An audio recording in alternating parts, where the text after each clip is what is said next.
इस सीरीज के पिछली वीडियो में हमने बात करी थी एटीवी बाइंग के सभी लॉजिकल पॉइंट्स के बारे में, लेकिन आज कोई थ्योरी नहीं होगी। आज हम डायरेक्ट एक्सपीरियंस सुनेंगे उन लोगों से जिन लोगों ने वही डाउट फेस किए जो अभी आप लोग कर रहे हो। आज हम ऑफ रोड इंडिया के पेज पे लेके आए एक एक्सपीरियंस्ड एटीवी बायर को। चलिए अब उनसे जानते हैं। तो हाय, आपका क्या नाम है? हेलो प्रवीण। और आप क्या करते हो? मैं अभी जॉब कर रहा हूँ। एंड आपने ये किस पर्पज से ली एटीवी? आपका एक्सपीरियंस कैसा रहा और ओवरऑल मुझे एक अपना फीडबैक बताइए। जब भी मैं कोई ऑफ रोडिंग या एडवेंचर उस ट्रिप पे जाता हूँ तो मुझे ऐसी बाइक्स बहुत पसंद है और ऐसे बाइक्स से बहुत ही कंफर्टेबल होता है किसी भी लोकेशन से इधर उधर जाना, चाहे वो पहाड़ी जगह हो या रेगिस्तानी जगह हो। तो आप वीकेंड ऑफ राइडिंग का और एडवेंचर्स का शौक रखते हो?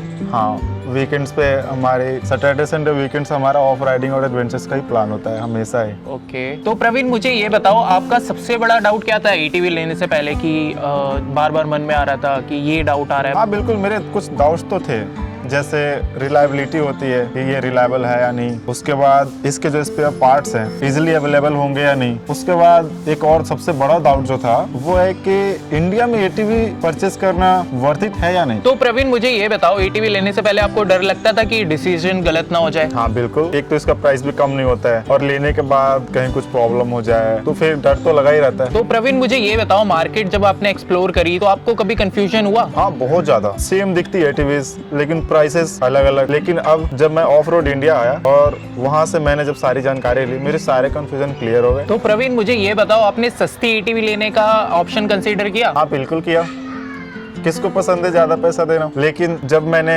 सस्ती एटीवीज के ब्रेकडाउन सुने एंड फीडबैक्स देखे, देन मैंने डिसाइड किया कि कहीं मेरा एक्साइटमेंट जो है रिग्रेट में ना बदल जाए। सो मैंने ऑफ रोड इंडिया चूज किया, फिर मैंने ये वाली एटीवी लेना पसंद किया। तो मुझे ये बताओ, डिसीजन का टर्निंग पॉइंट क्या था? डिसीजन का टर्निंग पॉइंट ये था कि ऑफ रोड इंडिया से मुझे क्लियर गाइडेंस मिली, मेरे यूजर्स को समझा गया, टेरेन डिस्कस हुआ और मुझे कौन सी एटीवी लेनी चाहिए और कौन सी नहीं, ये चीज मुझे वहीं पे समझ आ गया। तो प्रवीण आपका एटीवी लेने के बाद एक्सपीरियंस कैसा रहा, आप कुछ बताएंगे? मेरा सबसे बड़ी चीज ये है कि पीस ऑफ माइंड। उसके बाद राइड पे जाते समय ब्रेक डाउन का कोई फियर नहीं रहता है। उसके बाद मशीन का जो है स्मूथ है, स्टेबल है। उसके बाद मुझे ये लगा कि मैंने ये एटीवी लेके सही डिसीजन लिया। तो आपको राइड बिल्कुल स्मूथ मिलती है और कोई जी, एडवेंचर बिल्कुल। के अंदर कंफर्टेबल डिस्कंफर्ट नहीं होता? बिल्कुल कंफर्टेबल है ये। तो प्रवीण मुझे ये बताओ, आप आफ्टर सेल सपोर्ट को कैसे डिस्क्राइब करोगे? ये सबसे अंडररेटेड पार्ट है इसका।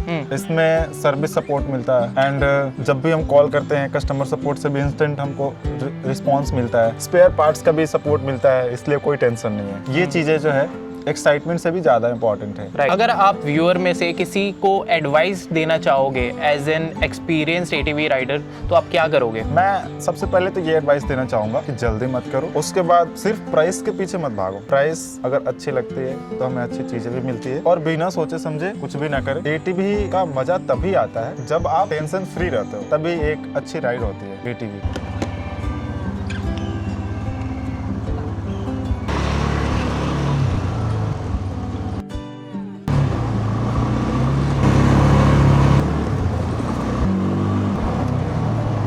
तो ये कोई एक स्टोरी नहीं है, ये एक पैटर्न है।